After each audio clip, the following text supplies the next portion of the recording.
रेवाड़ी शहर के circular road स्थित दीवान टेकचंद क्लब सोसाइटी की करोड़ों रुपए की बेशकीमती जमीन पर अवैध निर्माण करवा कब्जा करने की कोशिश की जा रही है। क्लब की जमीन पर भूमाफियाओं की नजरें पड़ी हुई हैं। यहाँ हो रहे अवैध निर्माण कार्य को कुछ समय पूर्व कोर्ट के आदेश पर रुकवा दिया गया था, लेकिन फिर भूमाफियाओं ने इस पर निर्माण कार्य शुरू करवा दिया। शहर के एक जागरूक सामाजिक कार्यकर्ता ने इसकी शिकायत प्रशासन से की, जिसके बाद एसडीएम होशियार सिंह ने संज्ञान लेते हुए इसका निर्माण कार्य रुकवा दिया। आज जिला उपायुक्त अशोक कुमार गर्ग ने प्रशासनिक अमले के साथ मौके का मुआयना किया और कहा कि जमीन के मालिकाना हक के सभी दस्तावेजों की जांच के बाद दोषियों पर नियमानुसार कार्रवाई की जाएगी। आपको बता दें कि दशकों पूर्व रेवाड़ी की जानी मानी शख्सियत लाला मक्खन लाल और प्रजन जैन, जो रेवाड़ी में एक बड़े भूखंड के मालिक थे और उन्होंने अपनी जमीन का अधिकांश हिस्सा गरीबों, असहायों और सामाजिक संस्थाओं को दान स्वरूप दे दिया था। इसी कड़ी में प्रजन कुमार ने रेवाड़ी के सर्कुलर रोड स्थित एक जमीन का कुछ हिस्सा एक सोसाइटी को दान में दिया। सोसाइटी द्वारा दीवान टेकचंद क्लब बनाया गया, जहां विवाह शादी जैसे सामाजिक कार्य हुआ करते थे, लेकिन वक्त के साथ लाला मक्खन लाल और प्रजन दोनों दुनिया को अलविदा कह गए और उनके देहांत के बाद वर्ष 2009 में रेवाड़ी के तत्कालीन जिला उपायुक्त टीएल सत्यप्रकाश ने जांच के बाद एक पत्र जारी कर बताया कि अब इस जमीन को कोई खरीद या बेच नहीं सकता। लेकिन दुर्भाग्य से इस जमीन को फर्जी तरीके से असली जमीन के मालिकों के अपनों ने ही दान दिया गया। इस जमीन के टुकड़े को खुर्द-बुर्द करने के उद्देश्य से कुछ भूमाफियाओं को बेच डाली, जिस पर अब सोसाइटी का नहीं बल्कि भूमाफियाओं का अवैध कब्जा है, जिस पर वे अवैध निर्माण कर करोड़ों के मालिक बनना चाहते हैं। लेकिन अब इन भूमाफियाओं की मंशा पर जिला प्रशासन की पैनी नजर है और पूरा पटक्षेप जांच के बाद ही सामने आ पाएगा।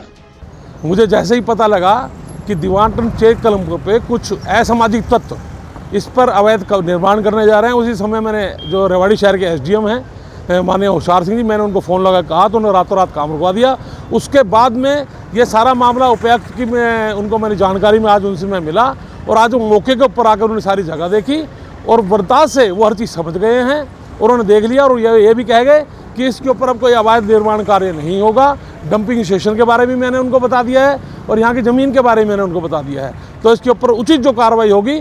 मतलब गलत काम आरडी साहब ने खुद कहा है और मनोहर लाल खट्टर जी की सरकार में रेवाड़ी पे कहीं पे भी अवैध कब्जे नहीं होने दिए जाएंगे। नहीं, देखिए, संजय जैन, प्रजन जैन को तो हमारे रेवाड़ी के 2009 में उपायुक्त महोदय होते टीएल सत्यप्रकाश जी, जिसकी मैंने आज ऑर्डर की फाइल भी मैंने उपायुक्त महोदय को दे दी है और उसके अंदर संजय जैन और प्रजन जैन की पूरी फैमिली को उन्होंने इस प्रॉपर्टी का कोई लेना देना नहीं माना। उसी के लोग जीपीए करके लाते हैं और उसका ये सब बेच रहे हैं और ये जो प्रॉपर्टी है ये दीवान टेकचंद क्लब के जो सदस्य हैं सब उन्हीं के नाम है और इसका मामला हाई कोर्ट में विचाराधीन है। उसकी भी कॉपी मैंने उपायुक्त महोदय को उनके साथ अटैच करके दे दी। अब जो इसके ऊपर निर्माण कर रहे हैं कौन है वो लोग?